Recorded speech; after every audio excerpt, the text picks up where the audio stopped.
Mga boss, ito na po, i-assemble na po natin lahat ng parts nitong speaker na ginawa nating double magnet. So ngayon, i-align natin itong kanyang voice coil. Ito po ang kanyang original na voice coil. Nung hindi pa po natin siya na i-convert ang kanyang magnet. So nung nasa single magnet pa lang po siya, ito po ang kanyang voice coil. So ayan po, sunog po ito. Ngayon, dahil nagdagdag tayo ng magnet, ito, syempre nag-upgrade din po tayo dito sa kanyang voice coil. Itong kanyang voice coil ay halos doble po ang laki ng wire compare natin dito sa kanyang original. So ayan, ito mas mataas po siya kasi po kumapal po ang ating magnet, naging doble po ang ating magnet.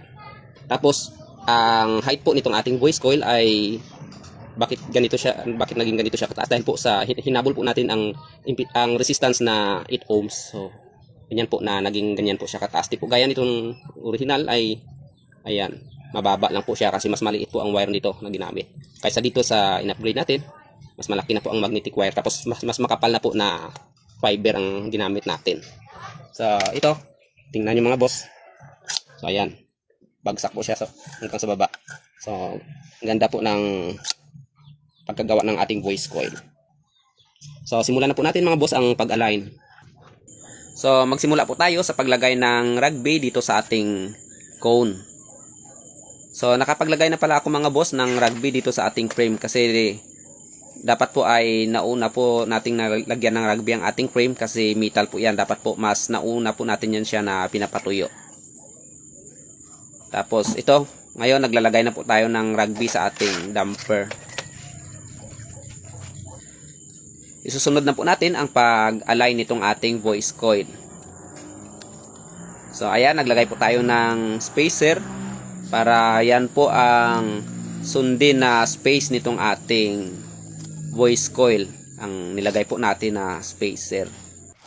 Bali 3/4 lang po ng total height ng ating winding ang aking ibinaon. Yan po ang sa akin. Iwan ko lang po sa iba. Tapos itong ating damper, ito po ang isusunod na po natin. So ayan. Tapos lagyan po natin siya ng epoxy.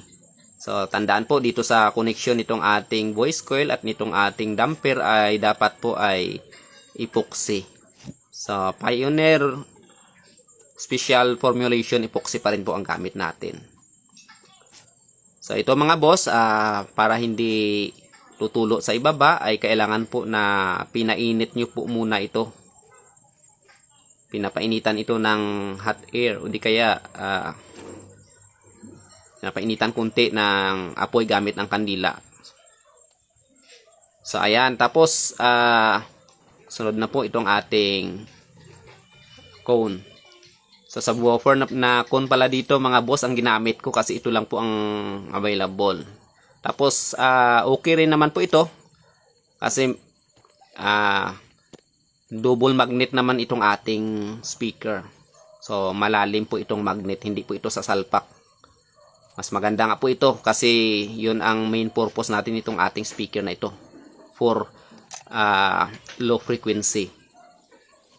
Kaya siguro mas maganda itong subwoofer. Kadalasan po kasi na ina-upgrade ko ang magnet ay ang ginagamit ko po ay yung instrumental na cone para matigas.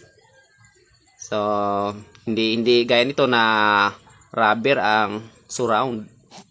So pang subwoofer po ito na design. Pero ito, marami naman po akong na-upgrade na ganitong cone po ang ginamit ko. Maganda rin naman po. Ang importante po ay matibay ang connection nitong ating voice coil doon sa ating damper. Kasi yun po ang mag-alalay sa ating voice coil na hindi lalampas at hindi sasalpak dito sa ating bottom plate.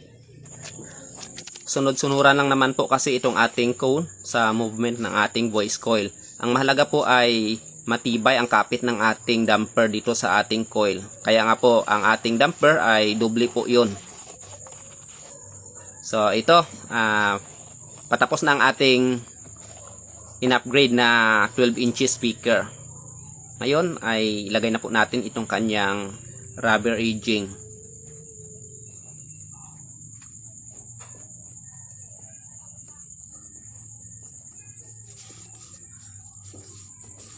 So ayan, napakadali lang po mga boss. So ayan, tapos na po. Ito, natapos na po itong ating speaker na dinagdagan natin ng magnet. So mag-i-initial sound test lang po muna tayo dito sa aking repair table kasi maghanap pa po ako bukas ng mapaglagyan na box dito kasi ang mga box dito sa shop, ayan, mga D18 po ang mga sound box ko dito. So wala po tayong mapaglagyan nito para ma-formal po natin siya na mapakinggan na nasa box. Saka ito, medyo maliit pa po ang amplifier na ipahatak natin kasi hindi pa po masyadong matigas ang mga adhesives na ginamit natin dito. So ito mga boss, pakinggan niyo ang tunog nito.